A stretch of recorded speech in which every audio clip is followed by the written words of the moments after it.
Yo! Hi guys! Magandang hapon po sa inyong lahat mga kabata. Welcome back! Ngayon may tuturo ko sa inyo guys. So pagkakalam natin guys, yung mga sa motorcycle natin, yung crankcase cover. Kasi ako naka Honda Beat ako eh. Yung crankcase cover, kung magpapalit tayo ng bearing, karamihan na napapanood natin guys, pinapaispatan nila. Kanina, tinanong ko sa amin magkano patanggal ang bearing at ikakabit. So, medyo may kamahalan. Kapos tayo sa budget. Sinipag tayo ngayon guys. Ngayon ituturo ko sa inyo yung DIY na pagtatanggal ng crankcase bearing. Simple lang guys. Mura lang. 5 piso lang gagastusin nyo. Bili lang kayo isang kandila. Pero kung bago ka lang napadpad sa aking YouTube channel, huwag kalimutan mag-like, mag-subscribe, mag-share mga kabata. At pakipalo na rin po ang ating Facebook page. Kaya guys, tara, panoorin natin yun. Panoorin natin kung paano natin tatanggalin. Panoorin nyo guys kung paano natin tatanggalin yung crankcase bearing na kandila lang gamitin natin. Hindi na natin kailangan paispatan guys. Hindi na natin kailangan paispatan. Bili ka lang ng kandila guys. 5 piso lang sa tindahan. So, panoorin mo ka. Gago! Yo! What's up mga idol? Ito idol, tuturo sa inyo paano magtanggal dito. Kasi iba rito niispatan eh. Yung bearing dyan, niispatan eh. So, paano natin tatanggalin ito guys? Iniispatan pa iba yan eh. Iniispatan nila eh. Tanggal dito. So, simple na lang gawin natin dito. Mga kabata, turo ko sa inyo kung paano wasakin natin. Paano wasakin ito? Paano wasakin? Tuturo ko sa inyo mga idol. Para hindi na kayo pa-spot. Kandila lang mga idol. Ano lang ako.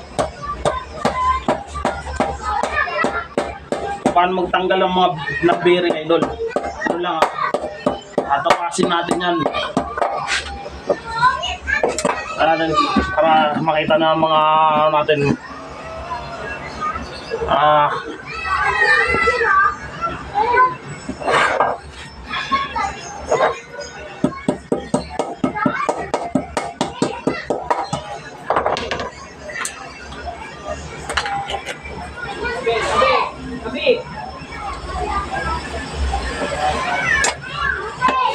Simple lang mga idol.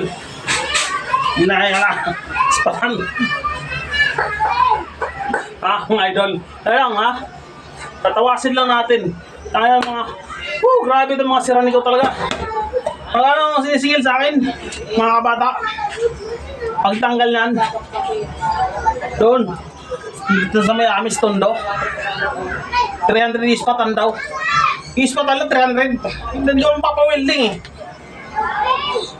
So ngayon nakakawa ng idea. So nalala ko pala guys yung pinag-aralan ko sa University of Pinak. Nag-aaral ko ng sirani ko eh.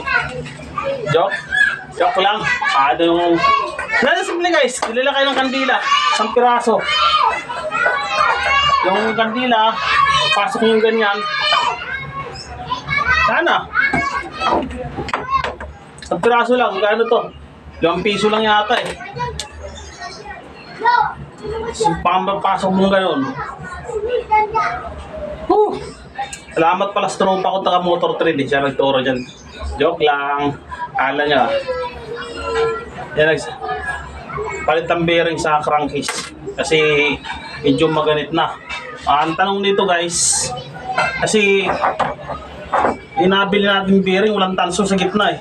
Yung universal, parang hindi pa patatapasok eh. Ang problema na yung bearing. Kasi may lock yan eh. Yung pagtanggal kanina ng lock, dito, mas mahirap pa nga magtanggal ng lock nito guys eh. Kasi magtatanggal kanina ng bearing, mas mahirap pa magtanggal ng lock eh. Yung kanina, yung sa lock eh, nagpawisan ako eh.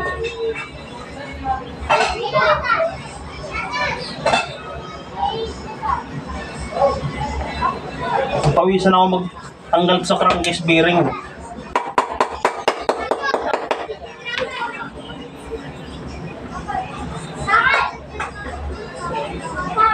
Hindi na kailangan ispatan guys. Yung ispatan, simple lang. Nakikandila.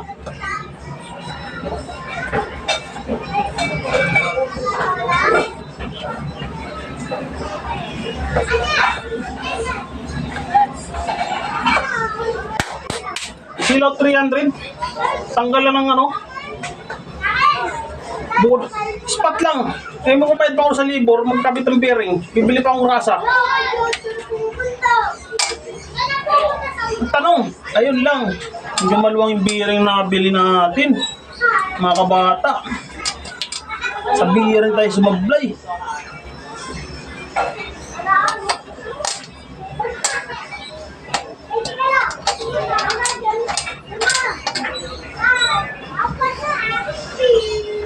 Doon tayo sumablay guys.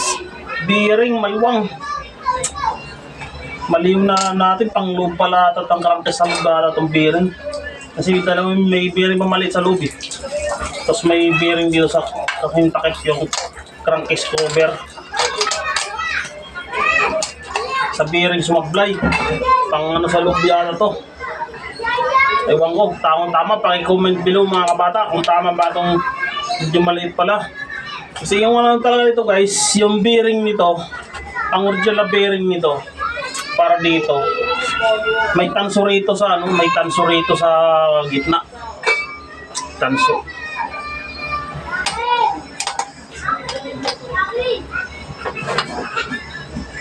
Kasi ito, kawarang na yung tanso eh. Wala ito eh.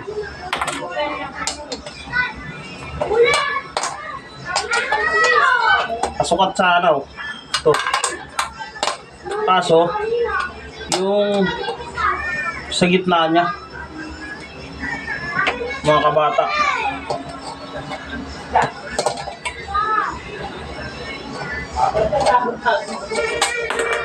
Yung problemahin natin yung bearing na magkasya rito.